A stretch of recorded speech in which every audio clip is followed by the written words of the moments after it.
कर्नाटक राज्याच्या पूर्वेस चित्रदुर्ग नावाचा ऐतिहासिक किल्ला आहे।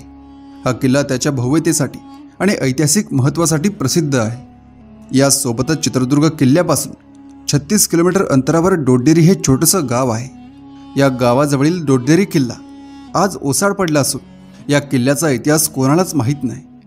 पण तुम्हाला माहीत आहे का, या किल्ल्यावर एक लढाई झाली आणि तेही मराठा आणि मुघल यांच्यात। ही लढाई इतकी भीषण झाली की मराठ्यांनी मुघलांचा दारुण पराभव केला। या युद्धात मुघलांना शेवटी जनावरे मारून खावी लागली होती आणि या युद्धाचे वर्णन इतिहासकार साकी मुस्तैद खान आणि खाबी खान यांनी त्यांच्या पुस्तकात केले आहे। या दोन्ही इतिहासकारांनी या युद्धाबद्दल आपल्या पुस्तकात सविस्तर वर्णन केले आहे।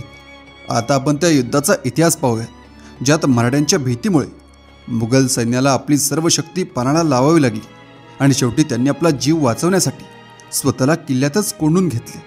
पण हा इतिहास पाहण्या अगोदर तुम्ही जर आपल्या चॅनलवर नवीन असाल तर आत्ताच आपला चॅनल सबस्क्राईब करा। शंभूराजांच्या मृत्यूनंतर औरंगजेबाला वाटलं आता संपूर्ण हिंदुस्थान त्याचाच आहे। पण हा त्याचा सर्वात मोठा गैरसमज होता, कारण त्यावेळी त्याचा सर्वात मोठा अडथळा होता वीर मराठे।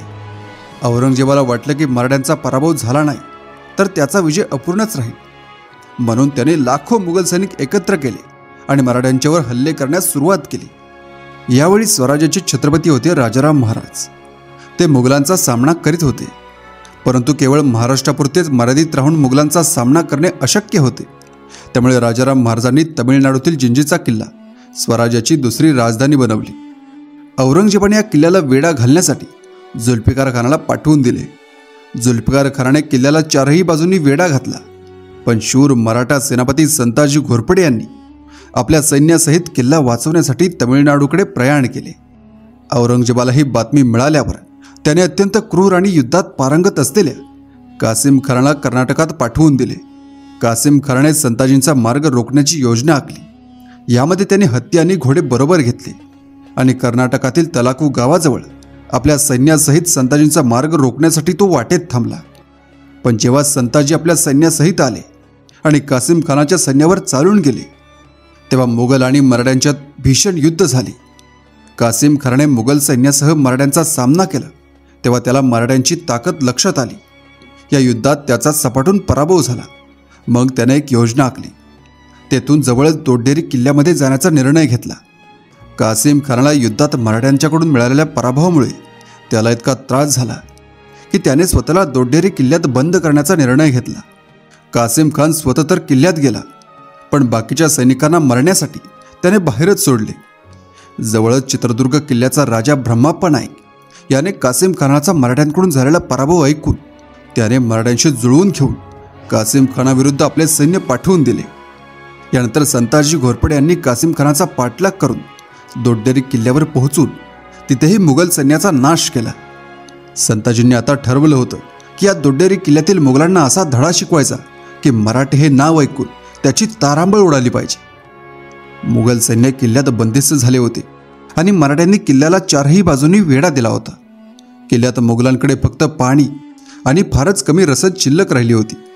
मुघलांची अवस्था इतकी बिकट झाली होती की त्यांनी प्राण वाचवण्यासाठी किल्ल्यातील घोडे आणि इतर जनावरे मारून खाण्यास सुरुवात केली। येथे इतिहासकार साकी मुस्तैद खान यांनी या घटनांचे वर्णन लिहून ठेवले आहे। साकी मुस्तैद खान म्हणतो, मराठे इतके क्रूर होते की मुघल सैनिक किल्ल्यातून बाहेर येण्याचा प्रयत्न करतील तर त्यांना गोळ्या घालून ठार करत होते।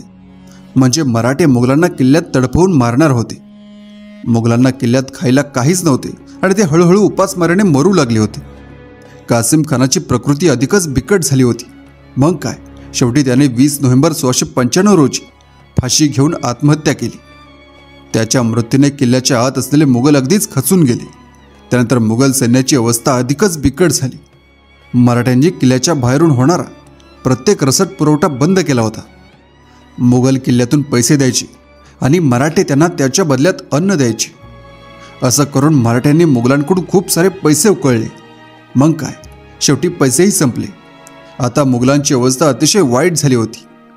शेवटी मुघल मराठ्यांना शरण आले आणि त्यांनी संताजींकडे तहाची बोलणी सुरू केली। त्यानुसार संताजींनी मुघलांपुढे एक अट ठेवली। त्यांना 20 लाख रुपये, घोडे, हत्ती आणि सोन्या चांदीचे दागिने द्यावे लागतील, तरच मुघलांची येथून सुटका होईल, अशी अट ठेवण्यात आली। कासिम खानाच्या मृत्यूनंतर आणि मुघल सैन्याच्या दुर्दशेनंतर मराठ्यांनी मुघलांकडून केवळ प्रचंड पैसाच वसूल केला नाही, तर त्यांच्या मौल्यवान वस्तू देखील लुटल्या. हे युद्ध इतके विनाशकारी होते की मुघल इतिहासकारांनी याची नोंद केली आहे. कारण या युद्धात मराठ्यांनी मुघलांकडून जवळजवळ लाखो रुपये वसूल केले होते, जी त्यावेळी खूप मोठी रक्कम होती. अखेरीस मुघल सैन्याचे अस्तित्व संपुष्टात आले आणि मराठ्यांनी त्यांच्या शत्रूचा पराभव करून कर्नाटकात मोठा विजय मिळवला. हे युद्ध केवळ मराठ्यांच्या शौर्याची गाथा नव्हती, तर ते संताजींच्या अनोख्या युद्धनीतीचा आणि शौर्याचा पुरावा होता.